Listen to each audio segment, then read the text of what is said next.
Oi, gente, tudo bom com vocês?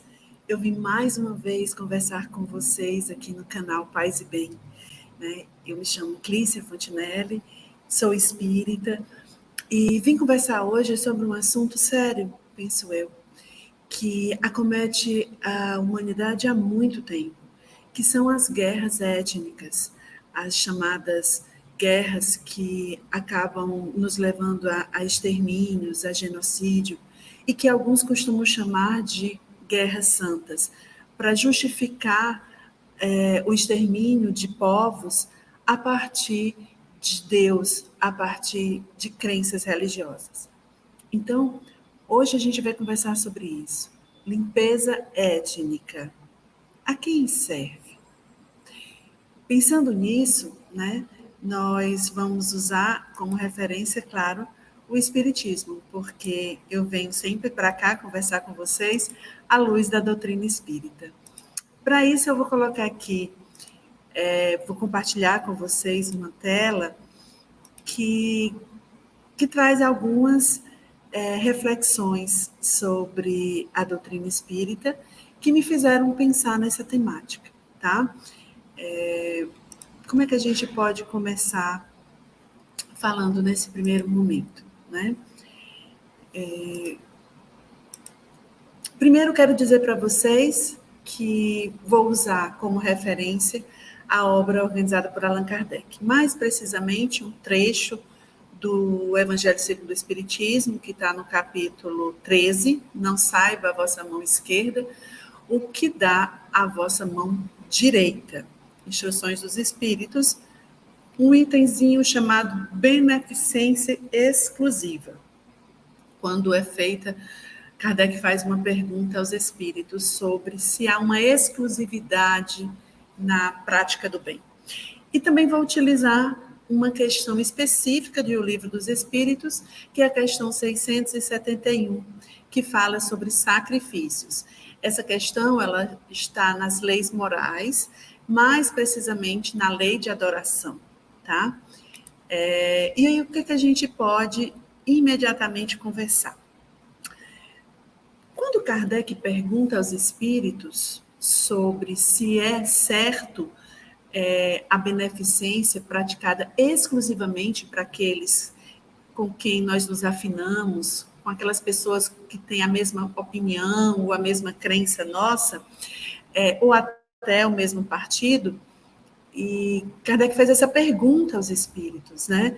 E aí eles respondem, eles dizem de uma forma muito direta, não, porquanto precisamente o espírito de seita e de partido é que precisa ser abolido, visto que são irmãos todos os homens. E todas as mulheres, é bom que se diga, né?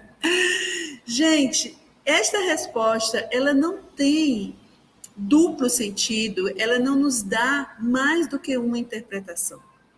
Ela nos aponta que a prática do bem, ela tem que ser para todo mundo.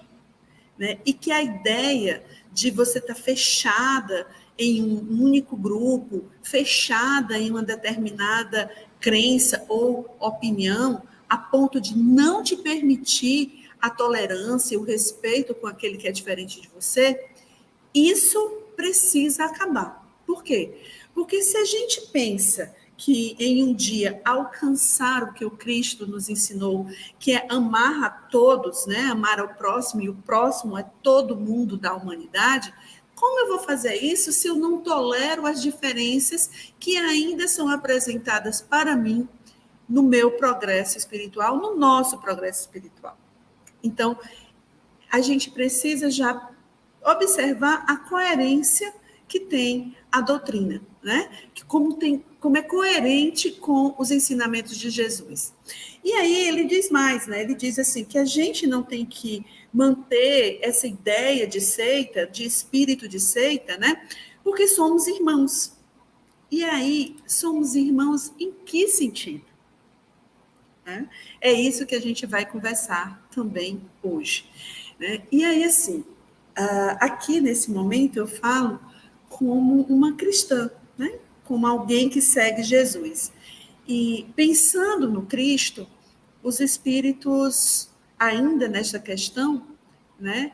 Aliás, ainda nessa questão, eles vão nos colocar um aspecto. Eles vão colocar para a gente um aspecto. O que Jesus faria? Essa é a questão que eles vão nos levantar, né? O que Jesus faria diante daquele que pensa diferente? Aliás, o que Jesus fez? Porque Jesus nasce no meio do povo judeu, mas não se restringe ao povo judeu, né? E nem ao seu grupo de origem, né?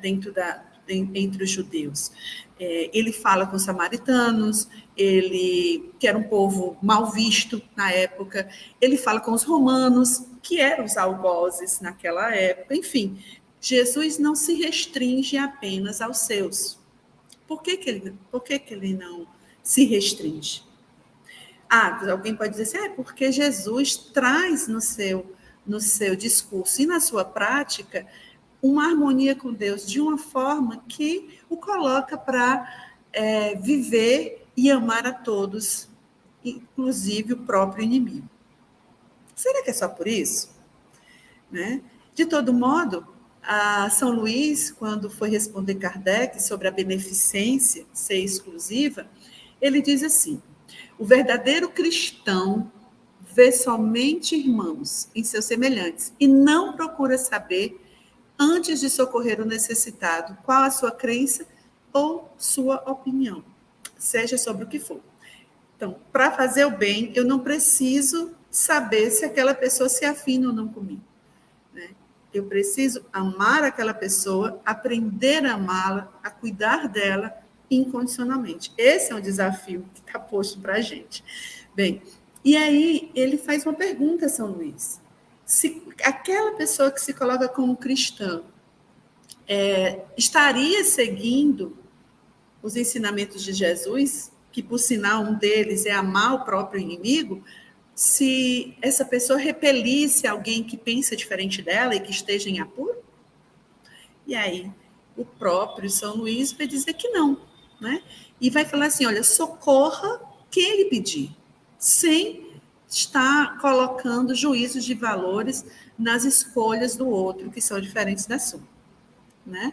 E ele vai mais longe, ele diz, se for alguém que é inimigo da religião, por exemplo, você vai ganhar ali um amigo, um aliado. Né?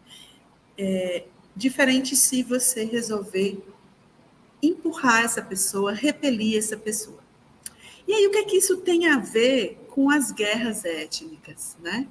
Uma das coisas dos argumentos mais ditos em relação aos genocídios é que eles foram provocados como medida necessária, mil aspas para a palavra necessária aqui, por conta que um povo é mais atrasado, é bárbaro, por conta que um povo tem uma prática religiosa que não condiz com Deus, né? Então, há justificativas como se aquele que extermina fosse superior. Será que somos superiores? O Espiritismo diz que não, né? Que não há uma superioridade entre nós. Claro que existem níveis de progressos entre os espíritos. E aí, no processo didático, eu posso dizer que um espírito está superiormente melhor do que eu, do ponto de vista do progresso moral. Mas isso é temporário e é didático, porque um dia eu também vou progredir moralmente a ponto de chegar a um nível que é o sonho, né, de espírito puro.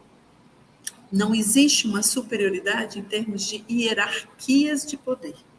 Essa não existe dentro da concepção espírita e nem, se nós pensarmos em termos de criação universal, nem no próprio universo criado por Deus. Agora, ainda pensando sobre esse ensinamento de Jesus que vai bater de frente a qualquer ideia de extermínio de um povo, a gente pode se perguntar, por que o Cristo fala que os outros são meus irmãos? Que nós todos somos irmãos? Ele vai falar isso, gente, porque Jesus sabe que só existe um Deus, que só existe um único Deus, uma única origem para o universo e para tudo que nesse universo existe, inclusive para nós mesmos. Se existe só um único Deus, mesmo que a compreensão sobre esse Deus possa ser diferente, mesmo que esse Deus ganhe nomes distintos, ou até práticas exteriores em relação a ele diferenciadas, ele permanece sendo único. E se ele criou tudo, então estamos todos interligados. Então, não faz o menor sentido achar que existe um povo escolhido ou que existe a necessidade de se fechar em um espírito de seita. É daí, da criação da gente, da nossa origem como espírito, que vem a lei de igualdade. Diante de Deus, somos todos espíritos inteligentes e com capacidade de escolher moralmente, de progredir. Isso nos faz igual. Se isso nos faz igual, não há superioridades hierárquicas de poder entre nós. Quando isso aparece, é fruto exclusivo do nosso orgulho, da nossa ganância, da nossa vaidade e dos outros tantos vícios que nós alimentamos. Mas Kardec, ele vai mais longe e vai perguntar sobre as chamadas guerras santas. Né? Lá no Livro dos Espíritos, como eu falei no começo, né, na questão 671, que é a que eu iria utilizar também hoje, ele pergunta: que devemos pensar das guerras santas? O sentimento de agradar a Deus pode justificar sacrificar pessoas, sacrificar semelhantes? E os espíritos vão dizer que não, e vão mais longe.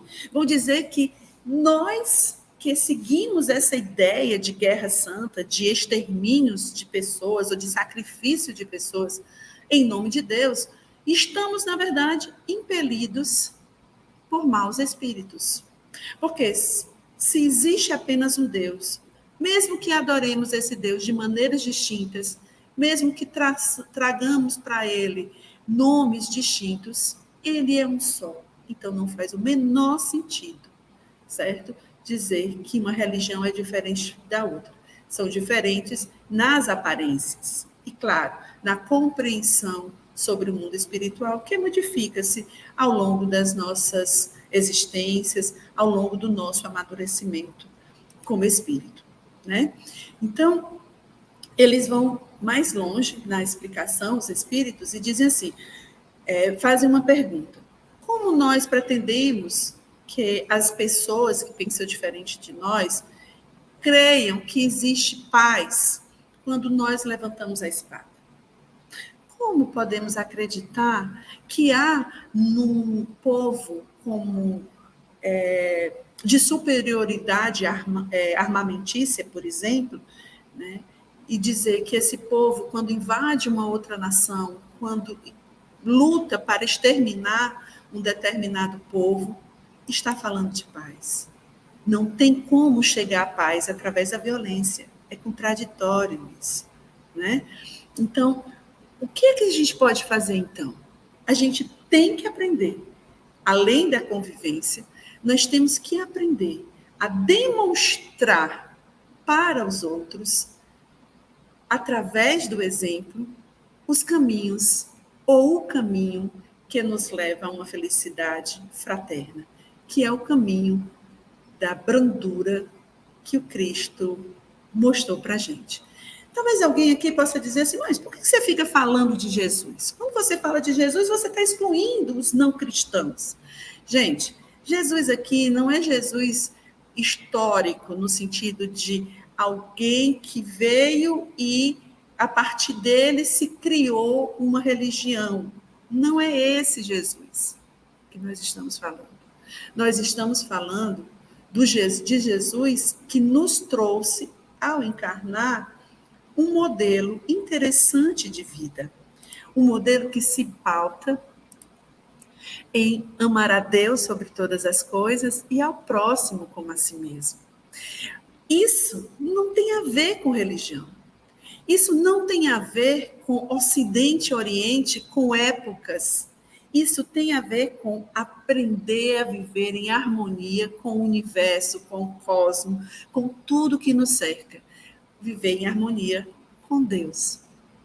Então, quando a gente não consegue viver nessa harmonia e chegamos a extremos, como o que acontece, por exemplo, hoje, entre Hamas e Israel, nós acabamos por rasgar a humanidade em pedaços, em grupos, em rivalidades desnecessárias. E aí, a quem isso serve? Não serve a nós que buscamos um progresso e encontrar um dia uma felicidade sem mácula de quem vive em harmonia com Deus. Não serve ao povo oprimido que quer sobreviver e encontrar na terra uma vida digna, tanto do ponto de vista material como moral. As guerras étnicas servem a quem quer poder político e econômico e quer se manter nesse poder. Só serve a eles. Então, cabe a todos nós refletirmos. Onde vamos parar como humanidade? Quando vamos entender que não tem como viver em segurança enquanto a intolerância se, se pautar a nossa vida? É isso, gente. Eu vou ficando por aqui. Espero que esta conversa traga boas reflexões para vocês, como trouxe para mim. Um super beijo e até o mês que vem. Tchau, tchau.